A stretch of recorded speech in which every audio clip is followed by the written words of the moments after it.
Wal yaumil akhir percaya kepada hari akhir.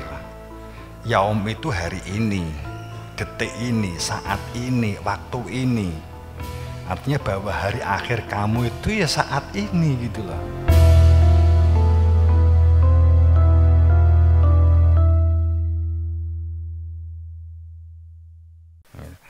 Pada saat ini akan terbentuk karakter atau kepribadian yang rusak, kepribadian yang munafik, yang fasik. Anda disiplin, gitu. Tapi di sekolah tidak, atau sebaliknya sekolah disiplin, Anda tidak. Maka anakmu akan banyak berbohong di hadapan kamu, ABS, asal wong tua seneng. Kan gitu. Anakku ki apik banget loh, akhlaknya apik banget loh. Kemudian nggak mungkin ini kalau bolak-balik dompetku ki entek lo duit sapa ya njikuk ya. Paling anakmu ora iso kan gitu. Anakku ndek pondok apik kok kan gitu. Ya di depan mungkin bisa jadi seperti itu. Jadi akibat bagaimana cara kita mendidik. Tapi sinergi antara pengasuhan keluarga formal dan lingkungan itu sangat saling mempengaruhi. Itu saling mempengaruhi. Saling dukung. Jadi yang saya berharap, dan anak-anak juga sama seperti itu. Jadi ini walaupun berbicara kepada orang tua tapi juga menjadi pengetahuan, wawasan bagi anak-anak.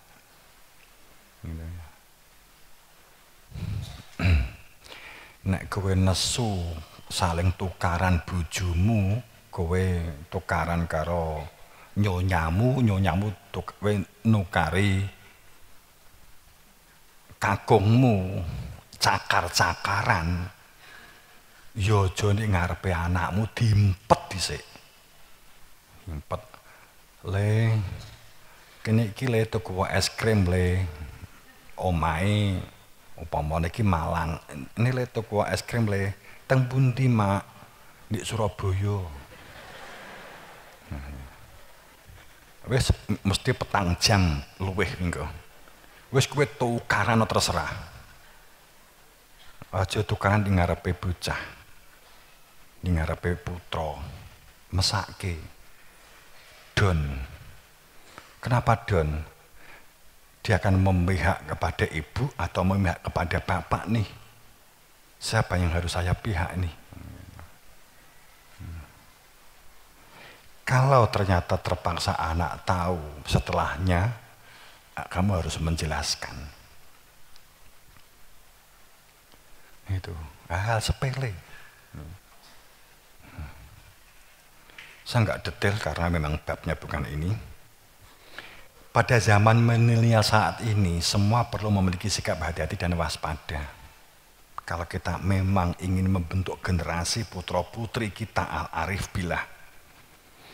Di kondisi saat ini kita butuh waspada, cara berpikirnya bisa jadi salah, kita butuh waspada. Wong tuane sibuk, kemudian apa meneh mau gawe roti, apa gawe jajan, apa di UKM membuat apa begitu, ditukokne HP, adem toh, dolanan HP, akhirnya kebablasan bisa jadi, sehingga cara berpikirnya salah.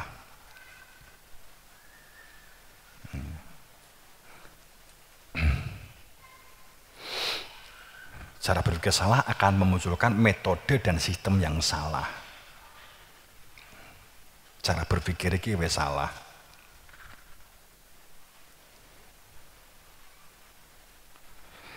Untuk memperoleh pulsa ini sama orang tua nggak boleh, sing penting aku entuk pulsa.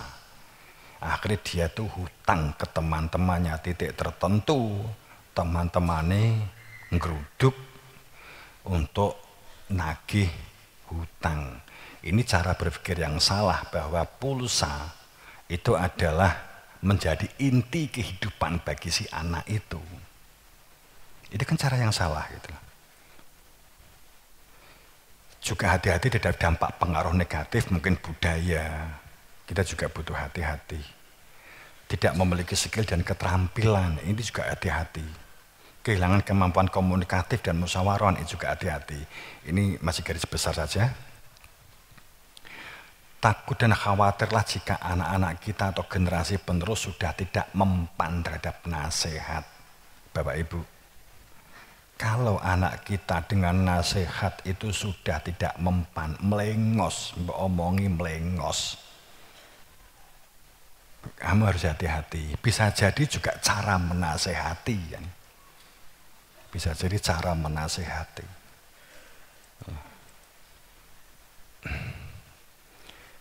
Salah memandang kehidupan akibat salah menyimpulkan apa yang dilihat, apa yang didengar. Sehingga mindset atau akal pikirannya berkembang secara salah arah. Seharusnya mindset akal pikiran itu terhubung dengan hati nurani. Namun yang terjadi terbentuknya manusia yang egois dan nafsi-nafsi. Terbentuk egois. Pokoknya kudu ngene, Bu.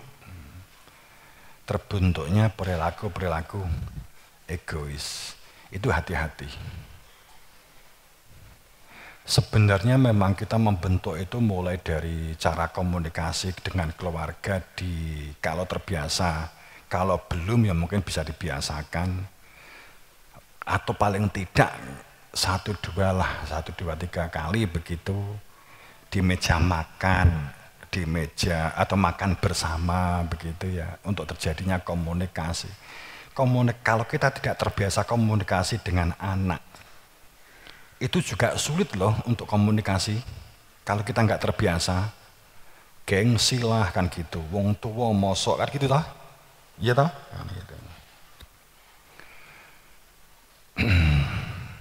Yang dibutuhkan antisipasi itu kan anak-anak kita itu supaya tidak menjadi egois, dikendalikan oleh ego, nafsu, dan nafsi-nafsi. Hanya berpikir dirinya sendiri, nggak ada kepedulian, nggak ada empati. Itu butuh hati-hati. Misalnya begini, karena terbiasa saat ini maraknya media sosial, YouTube, TikTok, WhatsApp, media, kemudian akhirnya bisa jadi akan memiliki prinsip bahwa kehidupan itu adalah senang-senang. Karena kenapa? Karena di TikTok, di WA, di YouTube, umpamanya begitu. YouTuber kan, yang dilihat kan itu yang di selfie, itu yang selfie, yang foto-foto, gambar-gambar itu pasti yang dipampangkan apa? Makan-makan, rekreasi, ya toh? Jalan-jalan kemana, makan di mana, gitu. Akhirnya terekam di dalam otak bahwa kehidupan itu yang dikatakan sebagai sebuah kehidupan itu ya seperti TikTok itu. Akhirnya dampaknya apa? Terhadap generasi itu akhirnya berpikir dia supaya makan-makan, rekreasi, dolan, bolak-balik ben WA, apa? Terus itu yang butuh hati-hati. Zaman awak dhewe iki, zaman teknologi sekarang ini kan luar biasa, perubahannya kan cepat banget. Bukan berarti kemudian kita juga kejem, ketat, enggak begitu. Komunikatif yang penting. Nek caramu mengendalikan ngamuk bolak-balik nesu, anakmu gak malah dadi. Pun kalau bolak-balik niku pun kula giyetai lho. Kok tetep kados ngaten. Ayo saya nemen. Komunikasi. Jenenge komunikasi itu beri tempat. untuk menjadi pendengar dan menjadi pembicara gitu loh. Itu komunikasi. Wong saiki sing nggone YouTube di apa tuh kan pamer kendaraan, pamer pekerjaan, gitu. Perilaku instan, meninggalkan prosesnya. Anak-anak sekarang itu ini hampir di semua pendidikan, satuan pendidikan, guru-guru saiki wae sing sambat. Iki guru, kon coba guru-guru enek wonten ta? Akeh sing sambat.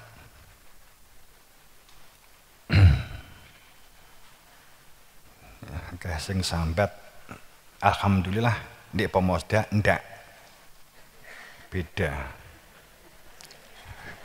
Ndak ya. Akibat salah menafsirkan, salah menyimpulkan, anak balita dan sampai umur 13 ini harus menyadari, sebagai anak harus menyadari memang bahwa mereka pelihat yang baik, peniru yang baik, tapi penyimpul yang buruk.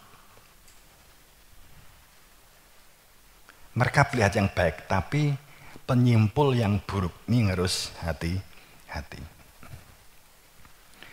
Karena salah pengasuhan jadi anak rembulan.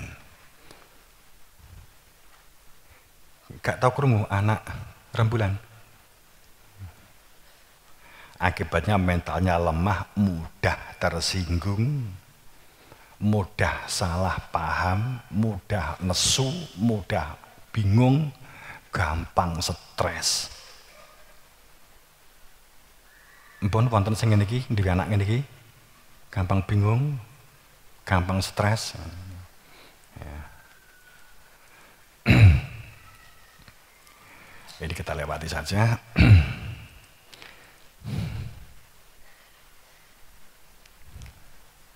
Makanya kita kan mengambil bagaimana untuk dalam derajat ilmu. Untuk berada di ayat ini sebenarnya ada kalau ini yang sering diungkap di para dai ya, Al-Mujadilah 11 itu.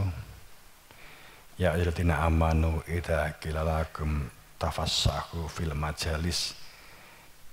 Kalau berbicara asbabun nuzul di suatu saat di masjid, kemudian ada sekelompok yang datang terlambat, sahabat Nabi yang ikut perang Badar, yang duduk di dalam masjid nggak mau berdiri.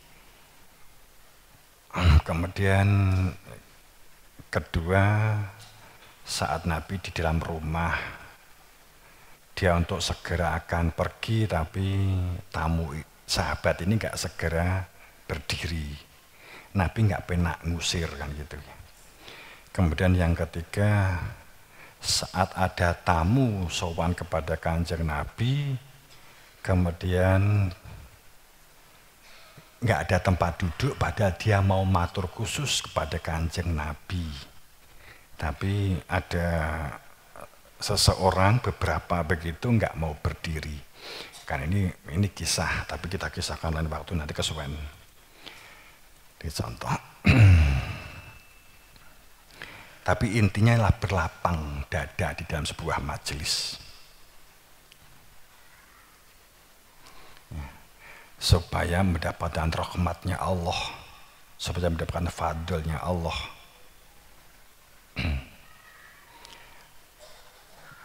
Berlapang-lapang di dalam sebuah kemajelisan, menjadi pendengar, penyimak, pencermat yang baik, maka akan diangkat derajatnya oleh Allah, derajat ilmu.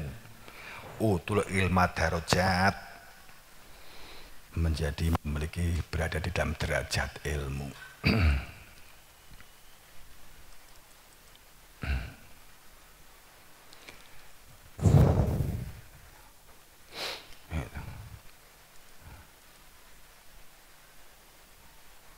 Ini suatu saat Nabi Isa itu sempat judek Suatu saat Nabi Isa itu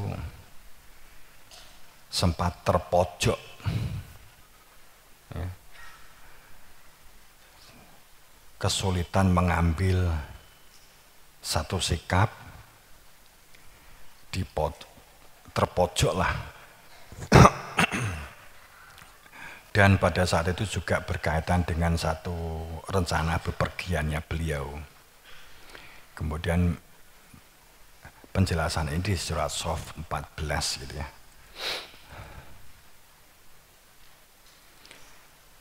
Sehingga sampai Nabi Isa itu sampai mengungkap, jadilah kamu penolong Allah. Piye penolong Allah kan gitu kan. Sistem kehidupan kan gitu ya. Sistem kehidupan. Untuk menegakkan sistem kehidupannya Allah. Ini saya lewati saja. Kemudian kamilah penolong-penolong agama Allah, kehidupan Allah, sistem kehidupan Allah. Ini kita masuk ke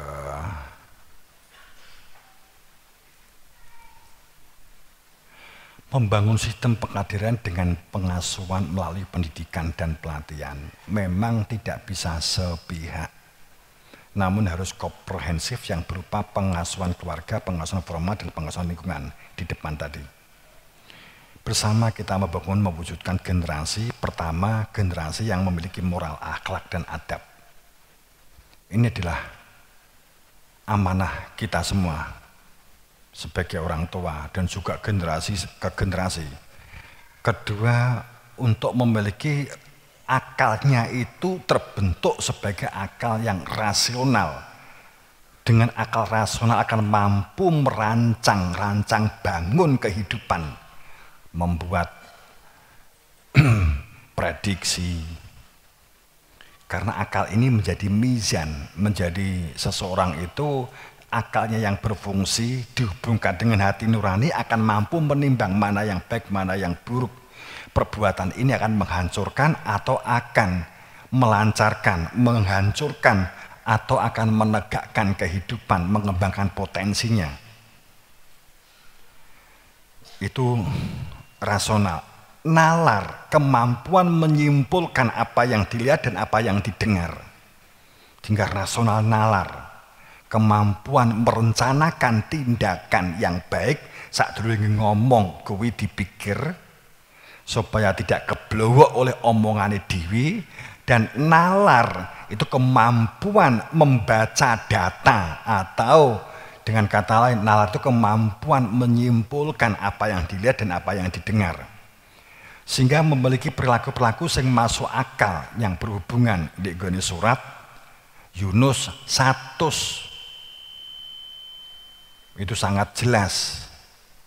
Allah benci risalati layak kilun yang mereka ini telah diberi akal tidak digunakan untuk berpikir.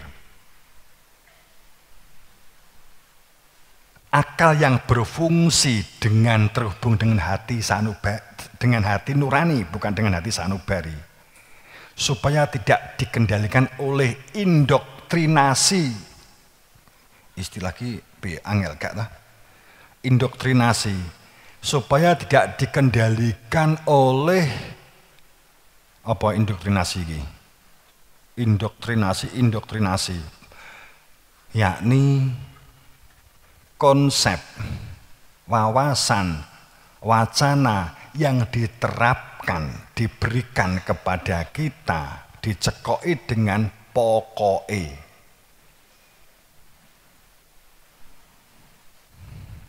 Rasa takok, pokoknya ini kan gitu.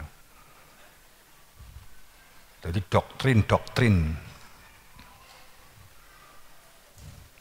Ketika pengasuhan melatih dan mendidik untuk memiliki skill dan keterampilan, ini menghindari anak-anak kita atau kader-kader halusinasi dan delusi akibat perilaku instanisasi.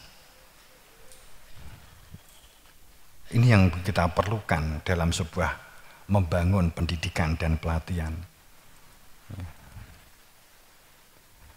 Keempat, pengasuhan terwujudnya perilaku jiwa fakir dari generasi ke generasi, yakni memiliki semangat kebutuhan kuat dalam niat dan tekad yang diwujudkan dalam perilaku komitmen, konsisten dan sungguh-sungguh.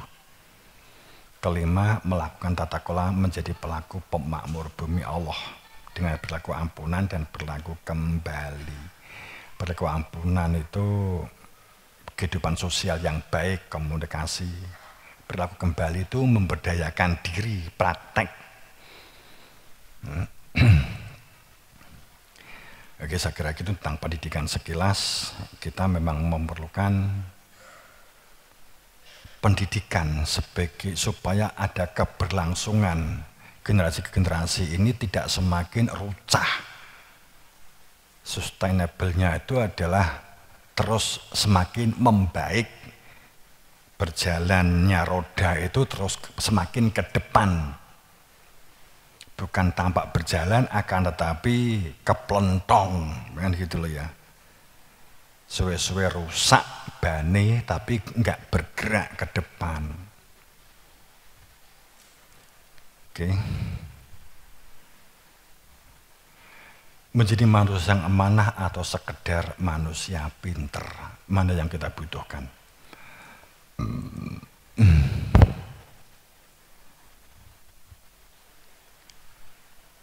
Pengen jadi wong pinter apa pengen jadi wong amanah?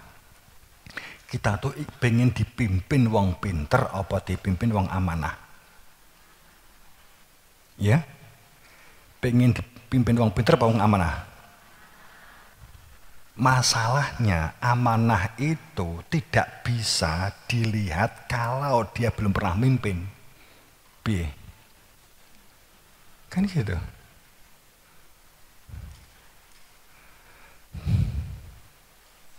Makanya sampai amanah itu, risalah itu diserahkan kepada gunung, bumi, langit. Kabeh itu enggan mengikuti amanah karena takut jika tidak mampu melakukan. Menungso nyelo-nyelo, kulo mawon. Karo Gusti Allah enggak dilem. Innahu kana dzuluman jahula. Pancen manungsa ki nduwalim ora ditawani kok. Yes, awake dhewe lak ngono. Ora ditawani barang nyelonong gitu. Gitu. Cenderungnya manungsa. Amanah di sini sesuatu mengenai risalah sih. Keselamatan. Amanah itu memiliki kandungan unsur benar, jujur, adil. Sekali lagi, amanah itu memiliki unsur di dalamnya itu kandungannya benar, jujur, adil. Nilai seseorang, value seseorang berada dalam sejauh mana seseorang itu teguh memegang amanah. Dalam pengertian memegang keteguhan, berkomitmen, dan berintegritas. Mbah-mbah, gak apa-apa ben pinter sidik. Memegang keteguhan, komitmen, dan berintegritas. Integritas ki apa toh? Ya sebenarnya setiap komunitas itu menerjemahkan integritas itu pendapat kan wakeh. Akan tapi intinya integritas itu kepribadian sebagai followers atau nilai-nilai moral seseorang yang menunjukkan kualitas perilaku, sifat, watak yang menunjukkan karakter baik dan luhur serta loyalitas, tapi bukan makna fanatisme. Jadi loyalitas itu begini, kalau kamu sebagai pegawai negeri ya kamu loyalitas kepada atasanmu seperti apa. Kalau perusahaan pimpinanmu, gue kudu ngerti pola pikir pimpinanmu kan gitu kan. Supaya bisa memiliki integritas kan.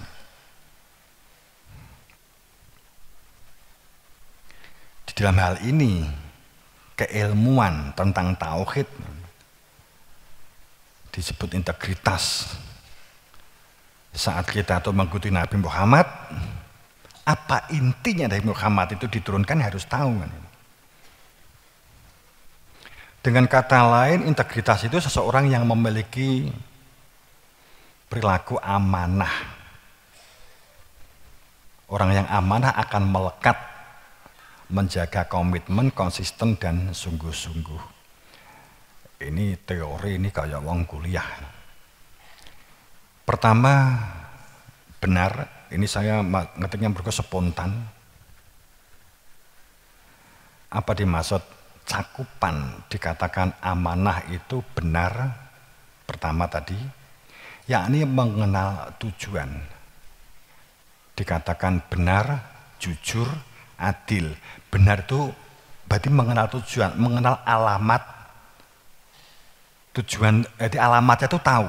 Alamatnya iki ngendi? Dalane oke, ning nek gak roh alamate piye?